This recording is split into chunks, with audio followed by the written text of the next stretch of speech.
So I should probably say that if you've made it to this video, then congratulations, because these phone calls are really, really hard to take. If you watched my last video, I completely lost it over the June 1st phone calls. Now, I know I said that after those ones I was only going to do 2 at a time, because those ones ended up being like 3 hours long, but having looked at the dates, I realised that there's this one on the 2nd of June, and then there's 3 back-to-back again on the 7th of June. And it makes sense when there's 3 back-to-back to essentially treat them as one long phone call. Because, as you saw with the last one, they pretty much kept the same topic going throughout. So, rather than have to recap or try and remember what it was they were talking about, I will make this a shorter video. I will just do the 2nd of June, which probably gives my brain a bit of a break too, to only have to deal with one phone call. And then I will follow up with the 3 phone calls together from the 7th of June. And then I think there's a few more single ones and one more triple. So let's see how we go with these. But hopefully this won't be quite as taxing as the last one, because, yeah, if you watched it, you'll know I really lost it over that one. I wasn't a fan of Deb Stearns beforehand, but I like the woman even less now.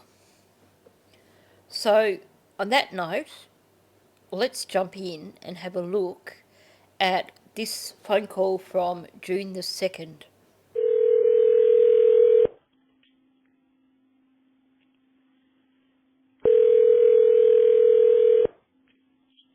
Hello, you have a call at no expense to you from Stephan Stearns. an inmate at Ossie. This call will be recorded and subject to monitoring at any time. Thank you for using IC Solutions. You may begin speaking. Hey, is this okay to call you now? Yeah, I just finished up with some customers, so good timing. Oh, perfect. Yeah, I was worried that you'd probably, because I know the weekends are busy for you. But we had a little under an hour before the phone system turns off. What time's it turn off? 4:30 until 7:30. Oh, okay. Yeah. No, I got time. Okay. So I just used the Commissary kiosk, and I looked into the reading glasses. They're $11.50 a piece. And they start at 1.25 and step up in quarter increments all the way up to 2.5. Yeah. So what do you think? 1.5? 1.5. I guess I could start with that. So after the last video, don't know about you guys, but I find it a relief that this one is actually between Chris and Stephan, and that it is over far more mundane things. Because I don't think I could straight up take another one with Deb Stearns straight away. I'm still trying to recover from the last ones. Now, I noticed that when he brought up these reading glasses, he mentioned the price and then he paused and waited. Clearly, he was waiting for Chris to say, yeah, sure, get them and we'll put extra money in to cover it. But he didn't get the answer he was waiting for. I'm willing to bet that he will essentially bring that up again later in this phone call, bring up the cost of the glasses, and probably bring up, well, I think I'm running out of money. I don't know if I've got enough coffee to last the week. Yeah. Do you get a chance to try? I guess you don't get a chance to try tomorrow, right? No. Okay. Well, let's go for one. Let's try 1.5. Okay. We'll try 1.5. I'll make that on my next order. I'll need some money account bill if you want to put some in today. Damn, that guy's predictable. Straight up, I'll need some money in my account if you want to put some in today. And if we go backwards, they only gave him $50 bit over a week earlier than this.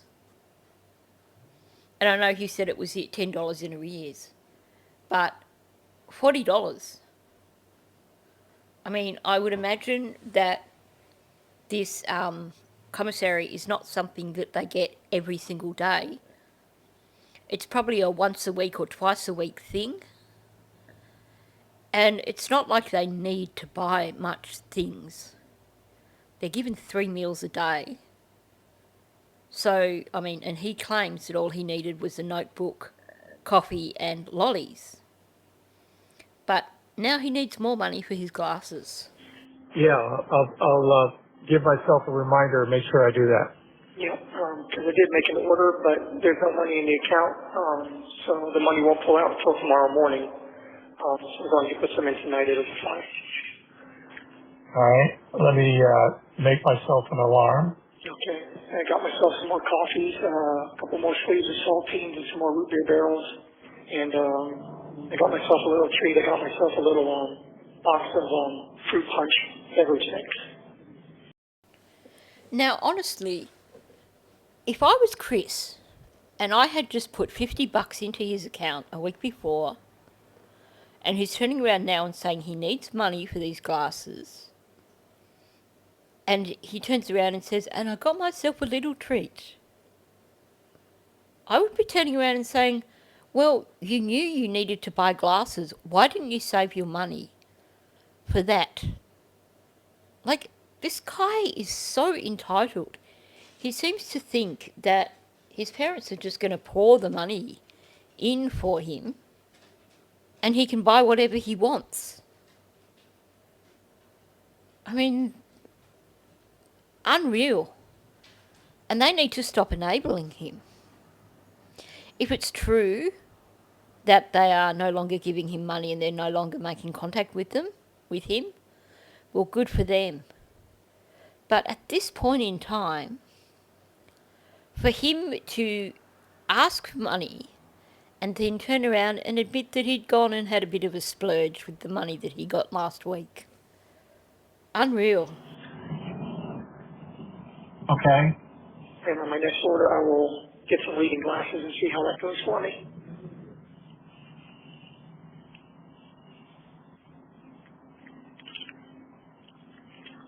Can't believe I'm already looking into reading glasses. I feel like an old man.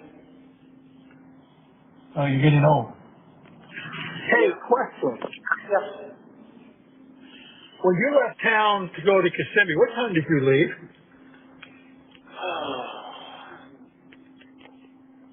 It was in the afternoon. It was a Sunday. Sunday Well, like evening. 4 o'clock? Yeah, maybe 4 or 5 o'clock-ish, something like that. Could have been later, 6 o'clock? Maybe. I don't think I got to Kissimmee until around 8:30-ish.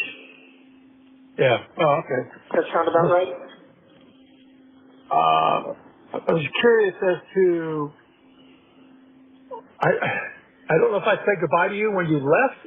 You said something about when I get back we would go shooting, so I guess we're not going to do that now. Okay, what the heck was all that about? I sometimes wonder, when I listen back to some of the interviews that Chris did, if maybe he has early signs of dementia, because he was getting confused with times, and there were a few other things where I thought, well, is he lying or is he confused? But now to turn around and ask, what time did you leave when you went to Kissimmee? Like, why is that important?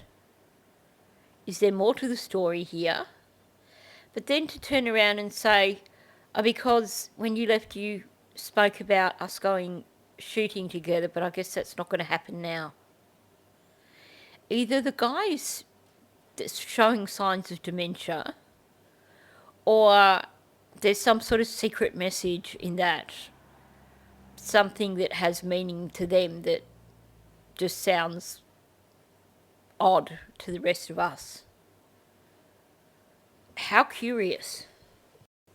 And don't forget, supposedly, Stephan was planning on being there for a week. So, would he have really made plans to do anything a week down the track? Okay, so just a quick mention. You may hear funny little noises in the background. The pup is having one of those yippy dreams at the moment. So you may hear the occasional little yip in the background. Yeah, believe me, I'd love to go shoot. Sorry we didn't get to do that. There's a lot of things not going to be doing. Yeah. I don't think they do pizza in prison. No, that's one thing I'm not going to get. Or Taco Bell, or, I always said that life isn't so bad as long as you still have pizza and tacos. Well, we know what he's going to be asking for his last meal, don't we? I think that what Chris is doing here is that he has probably listened in on the conversation from the night before on the 1st of June. And he's just trying to bring Stephan back down to earth and reminding him of the things that he is going to be missing out on. I think of the three of them, he is possibly the most level-headed and the most practical thinking. I still think that he helped Stephan out, but I think also that he is perhaps the voice of sanity quite often. I don't have that. Oh, they're opening up a Del Taco in Port Charlotte. Oh, wow. Damn. Yeah. Missed that.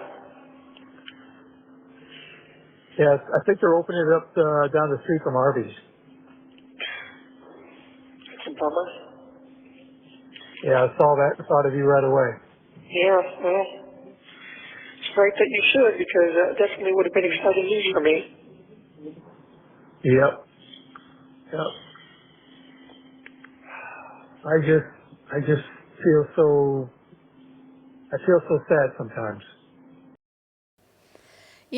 I have to say, I do feel sorry for him. I think Chris is being a realist here, and he knows that his son is never coming out. He knows that he's never going to get a chance to go shooting with his son again. And he knows that he's never get a chance to go to this new Bell Tacos with Stephan. I mean, this guy is in his 70s. And I guess when you get to that age, you sort of hope that you're going to have your family around. And, I mean, when we look at the interview that him and Deb did with Hidden True Crime, she doesn't look overly healthy. She's had a heart operation. She has diabetes. I would imagine there's a good chance that Chris is going to outlive her. And he probably realises that. And he's not even going to have his son around. So on that level, I do feel sorry for him. At the same time, he did play a part in creating the person that Stephan turned out to be. Me too. Yep. A lot of people getting the backlash from this. People care anyway. Yeah, and pray to God. A lot of hurt going around everywhere. Yep. You know what? I'm actually feeling a little bit of respect for Chris Stearns right now. Like I said, he seems to be the realist in the family. And without being really, really direct, he's putting Stephan in his place right now. Mentioning that a lot of people have been hurt by this. Probably he's got Deb hovering around in the background somewhere, so he's probably got to be careful what he says. But he's definitely putting this on Stephan and saying, you've caused a lot of hurt. Just, one of my biggest regrets is that I've been so cavalier and so careless with the people that cared about me and that relied on me to be better than I was. Yep. Yep. Like one of my biggest and deepest regrets. Yep. Yep. Unfortunately, there's no backspace, delete, and do over it. You know, we're past that. Yeah. Well, To me, Chris actually sounds kind of pissed with Stephan, which is a good thing. And it seems like Stephan's reaction is far less delusional than when he's talking with Deb Stearns. And I wonder if it is true that they are not communicating with him, I would say that it has probably come from Chris Stearns. He's probably put his foot down and said enough is enough. I just keep praying to God to deliver me from this and give me a chance to do it right. That's a big if. Yeah, I know it's a big ask, and I told him even if I'm not worthy of it now, that I'll work my best to become worthy of it. Yeah. Oh my gosh, seriously, what is wrong with this guy? He thinks that he's going to be worthy of deliverance. I think what he's trying to do here is to manipulate Chris, because Chris has been quite curt with him, and he's certainly not playing into Stephan's games the way Deb was. So now Stephan is going to try for the sympathy angle. And he's like, well, you know, he thinks he might be worthy of it.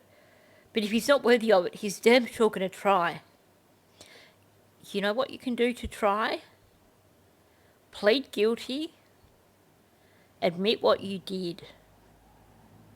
Stop lying and stop blaming other people. And I hope that you guys Well, will the murder charge aside, I mean, you're pretty much fucked on the other side. That's utterly brilliant, utterly classic. The murder charge aside, you're pretty much fucked on the other side. Sorry, YouTube, but I just had to repeat that because that was just so hilarious. This is the first time we've heard Chris come out with something like this. I'm thinking that perhaps based on Chris's tone, this must be around the time that various documents were being released. Now, I know that he made that trip to speak to the detectives, and I know that was around June. So I wonder if, having done that, he's now found more information and he's a little bit PO'd with Stephan. Okay, so I just stopped and did a quick check, and it was actually July that Chris did that interview, or that latter interview with detectives. So I'm not quite right on that. potentially, yeah. Yep. I don't want to confirm or deny anything one way or the other. I'm trying to hold on to hope as best as I can, and Dude, seriously, they've identified both you and Maddie in those images. So saying that you're not going to confirm or deny anything, grow a brain. Honestly, what a tool. see how the cards fall out here. Yep. So, Yep. Anyway, follow up on where your order is. Is that a possibility? when I Case talked that to present? When I spoke to the mental health director, she said that she would check with the mailroom, but in case that she forgot to do that, which is likely that she did forget, that you guys could also call the mailroom and check in with them and say, hey, we're trying to send our son some books from the outside. What's the deal with that? Oh, okay. All right. Then I'll follow up on Monday. Yeah. So if you guys get a hold of the mailroom, you should be able to look into that and see what's what. Yeah, I guess when someone is bleeding you dry and you've spent a fortune on books, you probably do want to make sure that the books arrive rather than that you've just thrown a bunch of money out into the universe for no reason whatsoever. Although, there's a part of me that wants to say, well, if you're prepared to throw money away like that, then be prepared to lose money. You know what I mean? Okay. I forgot to mention that last time. I'm sorry. No problem. But anyway. Well, I tell you what, this explains that hang-up call where you hear Chris's voice in the background and then this call has been rejected. Because it sounds like Chris is really not a fan of Stephan at this point in time. He's very tense and very terse. He's just basically, there's no sense of warmth at all in his voice. So, well, this is a pleasant surprise. Yeah, I know. I wanted to make sure that I called you before the phone system turned off and hoped that I caught you at a good time. Yep. Yep. Sitting in an open house. You did. I just finished up with some people. Okay, so either this audio is really, really crap, or I need to invest in some new headphones to go with my whole audio setup. Because I have no idea what Chris just said then, and I listened back a few times and I still didn't catch it. Are you showing houses or sitting at an open house? No, I was just showing some homes. Okay. So you're going back into the general side of things? That's all I'm doing. Well, I guess with the way the market is going down there, I guess general is not such a bad thing right now, huh? Oh, much better. You're not stuck trying to sell a single product. You've got the whole market available to yourself. Yeah. You get to control the narrative. Yeah, and I imagine that probably is a good deal right now, especially with the way, it's heating up down there, so.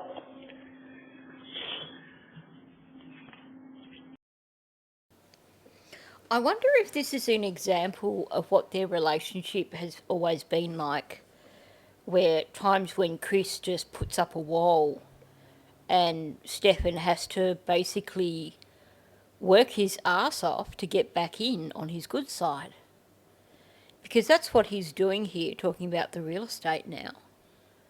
You can bet that he's probably got no interest whatsoever in that side of things, but he's probably picking up on how terse Chris is being, and he's trying to break through that barrier. And I have to say, it is incredibly satisfying to listen to, because more people should treat Stearns this way. Yep. Wish we could be there to help you out. Well, me too, but can't dwell on that. We got to figure out what kind of path we can carve out it for you in the future. Yep. Maybe God has a plan for you. Maybe I won't spend the rest of my natural life in these places, and if so, I need to have some sort of plan together. Yep. Some sort of resource to fall back on. You're a smart guy. You articulate well. You get passionate about something. Maybe God has a plan for you. Maybe. I'm pretty certain that when you do the sort of things that Stephan did, that God doesn't have a plan for you unless you turn around and actually take responsibility for your actions. So it's crazy that Stephan is still holding on to this delusion that he might one day get out. And this conversation between them about, planning for his future. He's a smart guy. He's articulate. Well, yeah, that's going to get you a long way in jail. He's going to need to be in isolation the rest of his life. Because if they were to put him in general population, it's not going to end well for him. So trying to come up with a plan for his future seems a bit damn stupid, doesn't it? His future is going to consist of reading books, eating candy, drinking coffee. If I get to be free again, I've been thinking about that, Obviously, job prospects are going to be difficult to come by. I might need some sort of resources to help me get back on my feet immediately until I can work out the income situation. Oh my gosh, you've got to be kidding me, right? Not only does he think there's a prospect of him getting out, but now he's talking about, job prospects, they're going to be a bit hard at first. So I'm going to need money to just, live off. So basically, what he's telling his Chris there is he probably wants him to put aside like a trust fund for him for when he gets out. You know what? You're never getting out, dude.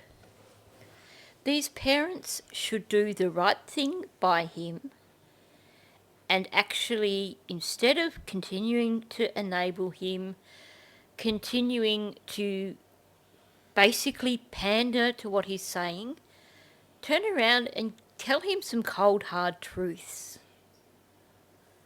Point out to him in no uncertain terms that he's screwed, he's never getting out.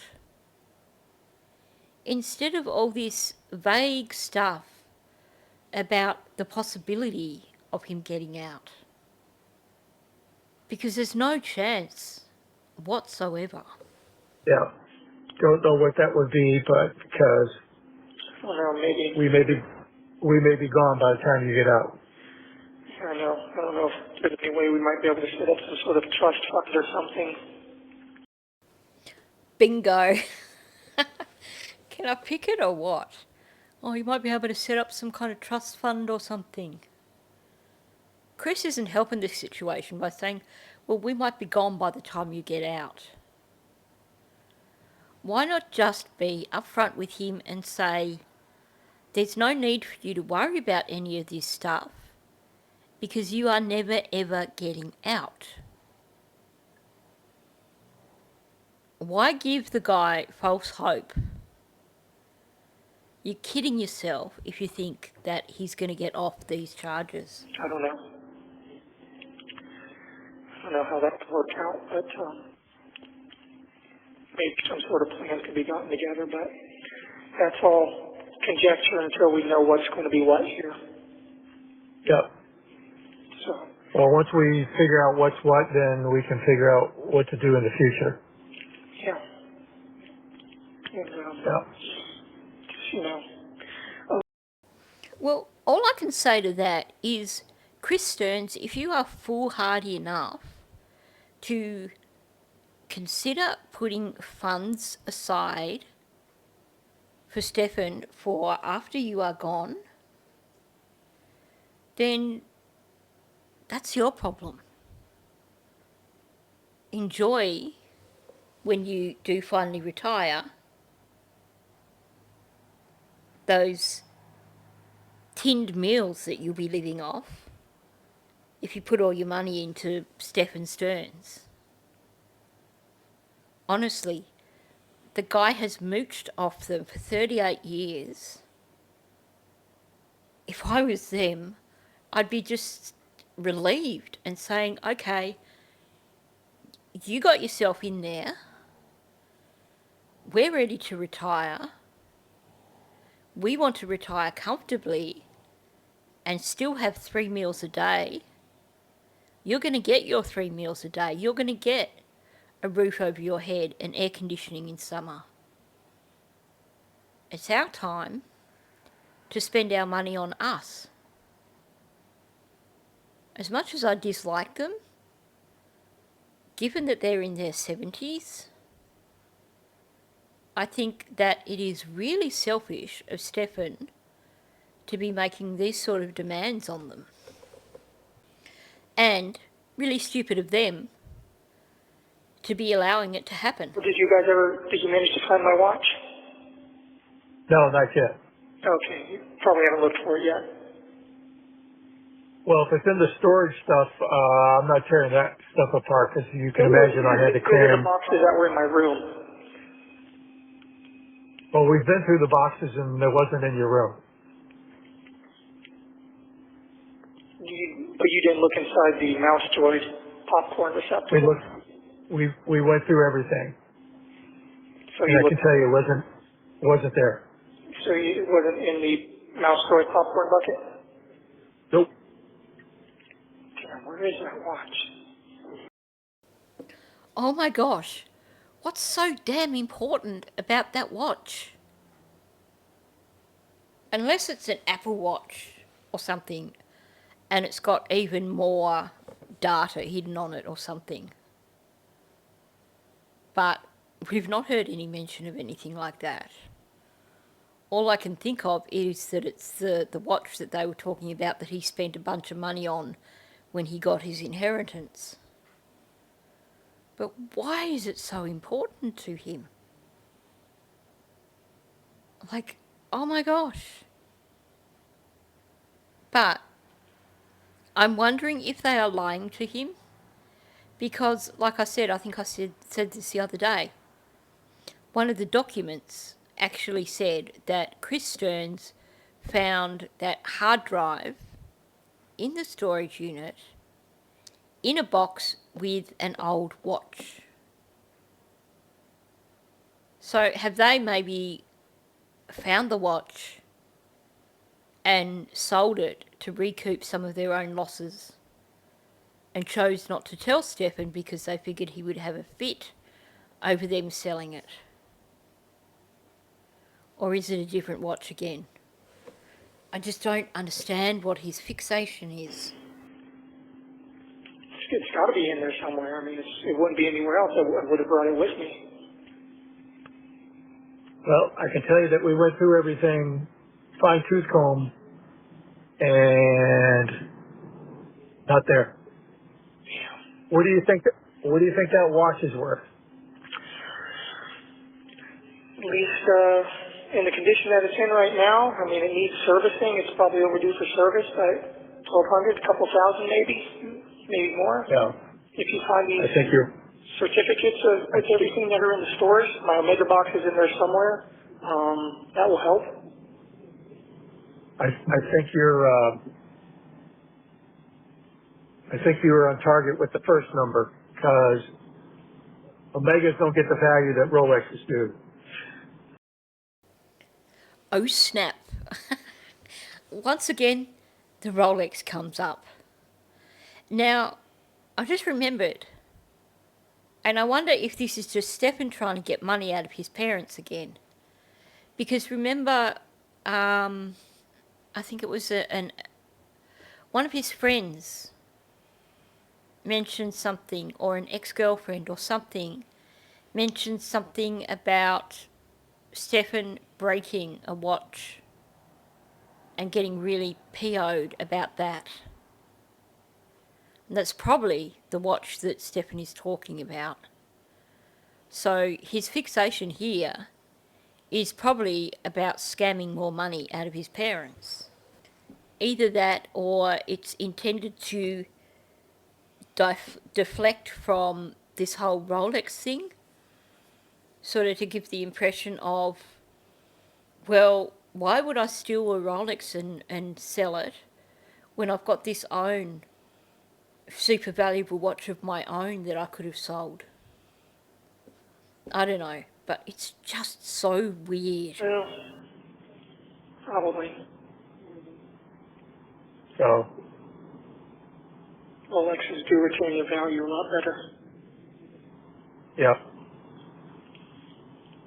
But I wasn't thinking about that. I just wanted something that was different and not a Rolex, you know. Any a-hole with money goes and gets a Rolex, you know.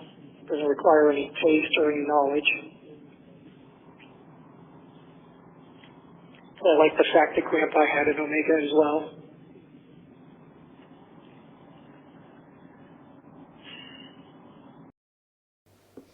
Well, that's interesting because we know that it's not the Rolex that Deb was talking about, so maybe he's talking about Chris's father?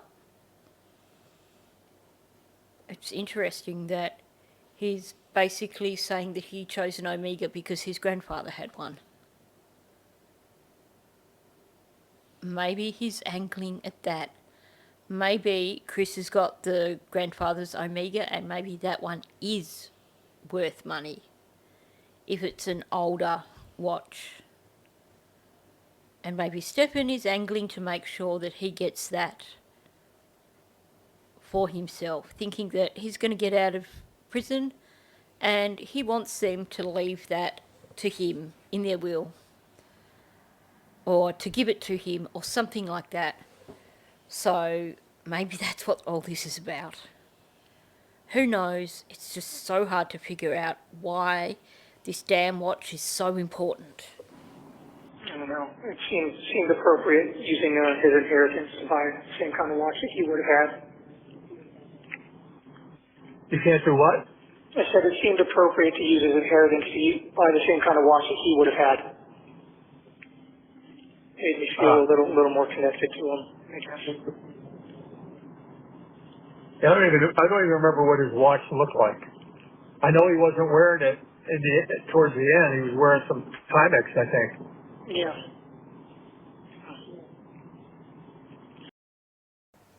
So it sounds like they are talking about Chris's father. Did anyone else have that thought when Chris said, I know he wasn't wearing it, towards the end he was wearing some sort of Timex? Did anyone else have that thought that just maybe Stephan stole his grandfather's, like his other grandfather's watch off him? Because I could imagine Stephan doing that. I mean, the guy would steal off anybody. He's got no scruples. So maybe that's what the whole situation is here. Who knows? Yeah. If I had it to do over, though, I might have got something like a Rolex or maybe a Jaeger LeCoultre.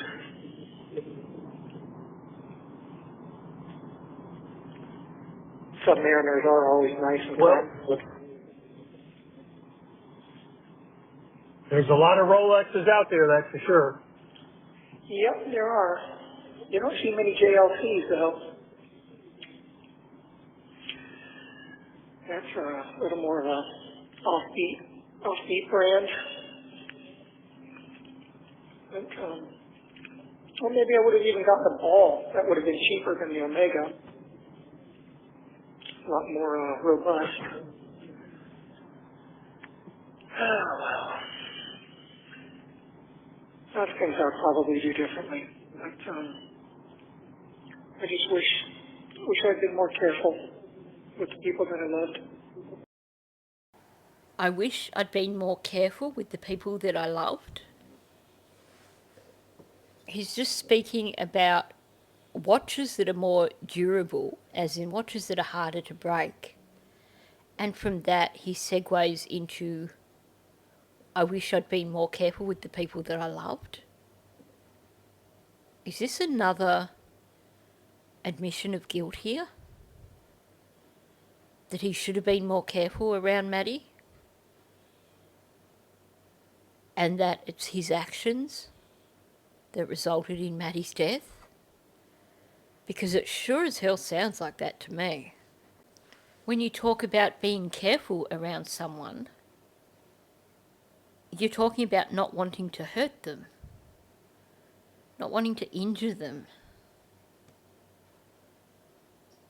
It's not normal language just to say, you know, maybe I wish I'd been kinder, yeah, but not I wish I'd been more careful. That comes with the implication that because you weren't more careful, something happened. Well, maybe you'll get a second chance at that, but I'm really hoping that I you do. got a big hill to climb up, that's for sure. Yep, I know it's very thin chances, but I hope that you and Mom will pray for me to get that second chance. For God to hear my prayers in regards to that, to deliver me from this situation and from the people that are wanting to destroy me. Geez, enough already with the people wanting to destroy you. Stop trying to pretend like you are the victim in all this. Nobody is trying to destroy you. You did that all for yourself. And you need to face the music. You know, do whatever it takes to be worthy of that. Dude, you're not getting a second chance. But even if you were, the fact that you won't even admit to what you did is definitely not doing anything in your power to try and turn things around, is it? You need to basically cop up to what you've done. Plead guilty. Explain why the heck you did it. And then face the consequences. Live in a more upright and virtuous way. We got a minute remaining. Yep. Okay. Well, if you want, I can try to call you again tonight. Otherwise, I can call you back in a couple days. Whatever you want, we're available. Okay, well, I'll try again tonight, but if you don't hear from me, then expect me within the next few days or so. Okay? Okay, sounds good. And don't forget to put some money into the commissary tonight so that the order will go through tomorrow. I set an alarm. Well, thank you very much. I appreciate it. I love you very much, Dad. Love you too. Take care. Give my love to Mom. I will. Okay, bye-bye. There's definitely far less insanity in that phone call. Seems like him and Deb are the ones that send each other off into an insane spiral. But he's still carrying on about redemption and crap like that. Does he really think he's worthy of anything like that? The guy won't even admit what he's done. Like, he's so delusional. It's just unreal. So that brings us to the end of this one. It's quite a bit shorter than the previous one. But I think it's actually a good one to give us all a bit of a breather after the last one. And we'll tackle the 3 phone calls together in the next video. So that'll be from the 7th of June. And there were 3 back-to-back phone calls. So that will be another long one. So on that note, thanks for listening. If you are new to my channel, please subscribe. Also, please hit the like button and leave a comment below. Let me know your thoughts on this one. Thank you, and I'll catch you in the next one.